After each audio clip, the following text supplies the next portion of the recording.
Hello and welcome to the Texas Truck Channel. This week we have a brand new 2022 Mazda MX-30.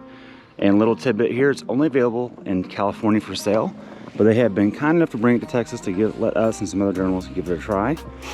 And I want to apologize in advance, I just left the dentist, so if you see me drool out of my face, be sure to let me know in the comments below because I probably don't know it's there. Ew. Now, before we get too into it, I want to talk about its competition. And the first thing I think of is the Bmw i3. The first EV that came out, oh gosh, their first city EV came out almost 8 years ago.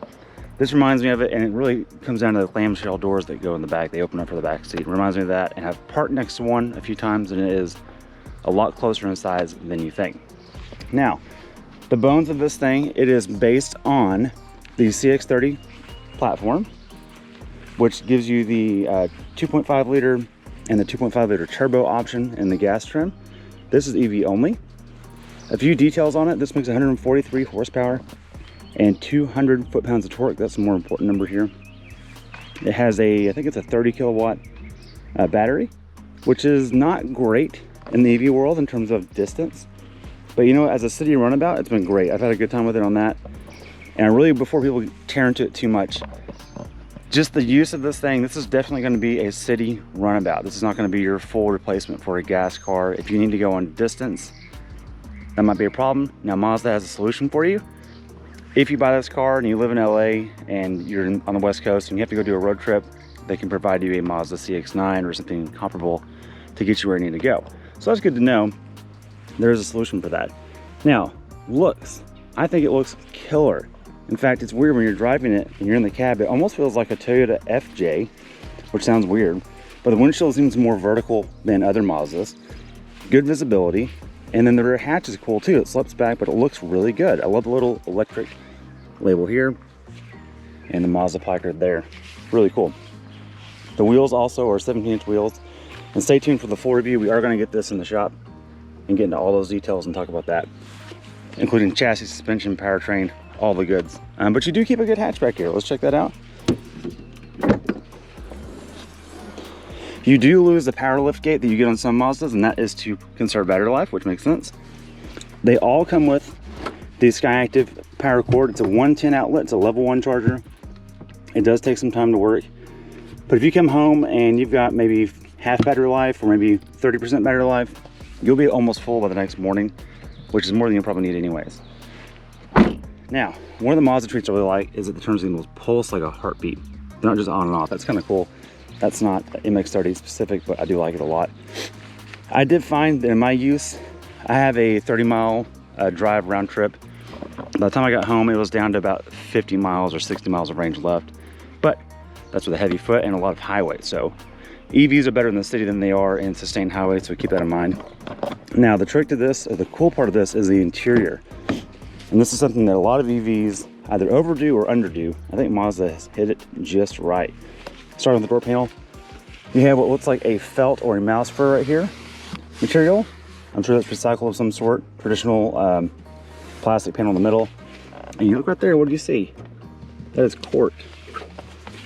Right here in the console in the middle and around the shifter, you have these flip down cork panels to close off the cup holders when you're not using them. Goes right into your center armrest, and you can flip it up when you need to put a cup there. That's pretty cool. For those that don't know, there's a little bit of a history of Mazda and corks. If you know that, comment below, let us know what it is. In the full review, we'll talk about that in the origins of corks and Mazda in Japan. That's pretty cool. Now, this is ceramic. 3-tone ceramic is the name of this color. That's the only option on this particular one. Everything else is as it comes in the Premium Plus trim, which this is. The interior is called black with pure white. And I'll be honest with you, these are cloth seats. These are not leather. It declares leatherette. I'm assuming the side bolsters are leatherette. The center is cloth. That makes more sense to me. The shifter up top in here, I'll show you that a little bit. When you start it up, of course, there's an incessant Mazda beep. There it goes. But it's on. That's it. You can see in the middle, you've got your range gauge. It's at 54%. And it gives you 50 miles of range. You have this dial over here that as you're giving it throttle or you're using regenerative braking with the paddles, It'll either go into charge when you're slowing down or full power as you're giving it more throttle. HVAC climate's down here in the middle. It is single zone, but it is auto. And you also have an eco mode that will reduce its draw to prolong battery life. You have traditional Mazda infotainment up here, which is just great. We've always loved that. This is all straight out of the other Mazdas. The shifter is its own. You go over for reverse, neutral, and then drive. Then bring it back, up and over. It's like an L, like an upside down L. And again, the center console is really cool. That's the hat trick in here. You do have an electric sunroof. It's a single panel, but you've got plenty of headroom. I'm 6'4", a little over that, and I've had no problems with hats or anything. I'm actually really comfortable in this car, and the seats are comfy as well. I like them a lot. Good lumbar support. Now, let's check out the hat trick, which is the back seats. The clamshell's open. When you have the door open, you can see the driver's door is almost at a 90-degree angle. You've got a nice giant opening, which is really cool. This is going to be for kids, and again, you're not going to have a ton of adults riding back here. This is really meant to be a city runabout. It's not meant to be something for full families to get into, but I'm going to attempt to get in here. You do have buttons on the back of the seat to move the seat forward, which is pretty cool for your rear occupants to get in and out.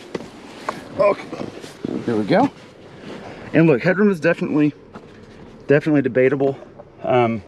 Just not really meant for adults. But you know what? Most of the cars in this segment aren't for that anyways, and really it's a me problem, not the car problem. But you do have a proper center armrest with cup holders, and when the door is closed, you have a grab handle as well. That's pretty cool. We like that. And to get out, again, you can use your buttons and climb right out. All right, let's check under the hood, and I'll show you what's going on there. Under the bonnet, as the Brits say. Okay, here we have it. This is the eSkyActiv, not SkyActiv G. You still have SkyActiv stability control, which basically will allow the vehicle to turn in sharper on corners. We have tested that. That does work, and again, we will talk about that in the full review. But for now, you see an EV power unit. The battery is located in the back. As you can see, this giant orange cable right here is going there. And there's a giant cavity of nothingness right here. That's right. Giant motor mount for the 200 foot-pounds of torque. But do you know what that's for? Some of you know. That is where a rotary powered generator will live in the future variants of this car. That's right. A rotary powered generator, which is highly efficient for this type of use, is going to help power this thing to be a hybrid down the road. All right, so what does this compare to? Obviously the i3 BMW. This is not going to be a top performer in the EV world in terms of range, but in terms of drivability, it feels really like a normal car. It's not trying to be too funky, but it's just quirky enough. Get the cork joke. It's just quirky enough to be interesting and a really nice place to spend time. We really are happy with it. We like it. The range in North Texas is just simply not enough as your only vehicle. But as a daily driver and a runabout, I think of this as like a runabout, like you think about boats being runabouts. That's what this is. It's really nice, it's pleasant to drive, and it's a great alternative to minimize the fuel you're using in your normal vehicle. So if you have like a pickup truck in your fleet already, this is a great alternative. You can keep your gas usage down, helps out the green side of things, but when you have a longer trip, you're still covered with a gas vehicle. So, thank you for watching the Texas Truck Channel. We appreciate you stopping by, and stay tuned for the full review. We're going to dive into this thing. Take care.